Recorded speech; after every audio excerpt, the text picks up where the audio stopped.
Thank you, Diane.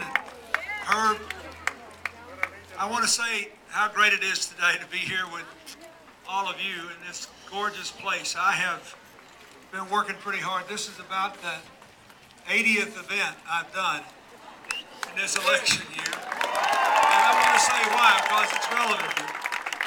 First, I want to thank all the other office holders and candidates who are here, including Diane's great running mate, Brian Colon, and Attorney General Gary King, and your terrific Senator Tom Udall, and Congressman Lujan, and Mr. Speaker, it's great to see you.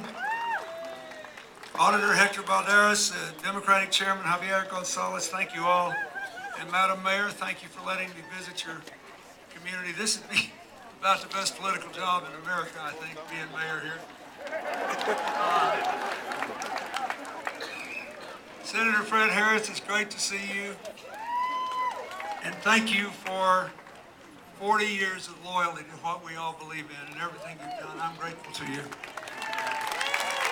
Folks, let me first of all tell you how come I've done nearly 80 events and I'm hoarse. I keep thinking I'm too old for this, and most of my life is spent doing things that don't have much to do with politics. I work on my foundation work in America and around the world, trying to help raise healthier kids in America, help businesses in trouble.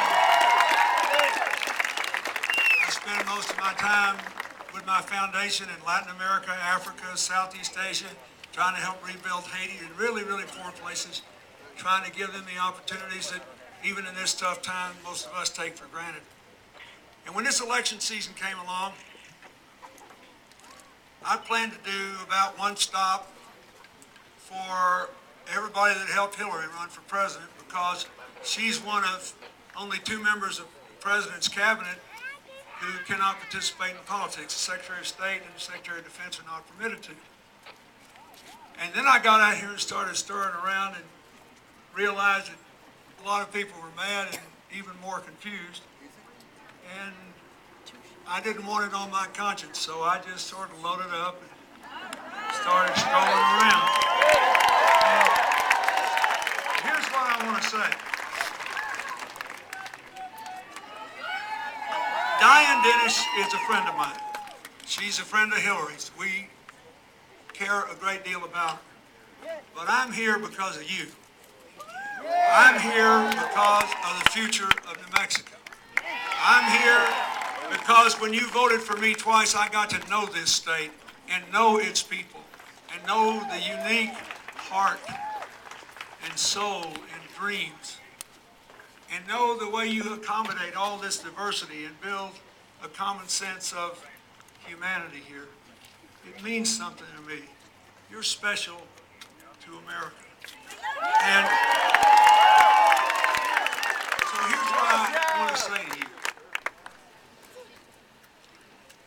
I ought to have some credibility on these issues, not only because, as Diane said, we had a pretty good economy when I was president, and we had our last 4 budgets were surpluses. We paid down $600 billion on the national debt, and if those rascals had just stayed with my budget, we'd be out of debt for the first time since 1832. And we would have invested more in the education of our children, more in building manufacturing back in America, more in building a clean energy economy, more in doing what we have to do today. So, what's that got to do with being governor? Because before I was president, I was governor of my native state for 12 years.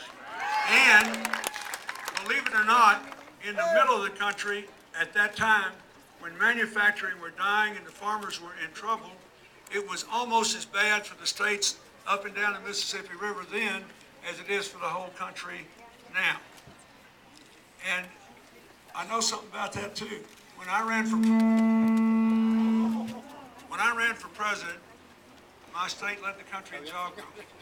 We were one of only 2 states that had no problems in our pension system. We were one of the 2 states that improved public education the most. So I understand these issues, and here's what I want to say. It really matters who the governor is now more than ever, because you're facing critical economic challenges, and you have to make decisions that are good for you in the short run and in the long run.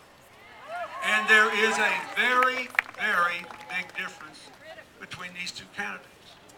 And look, I've got nothing against Diane's opponent, and I'm grateful that she's worked as a prosecutor for many years, and I understand she's telling you all about it in her television ads.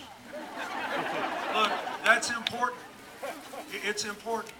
But frankly, we need to, today, we need to worry more about putting people in jobs than putting people in jail.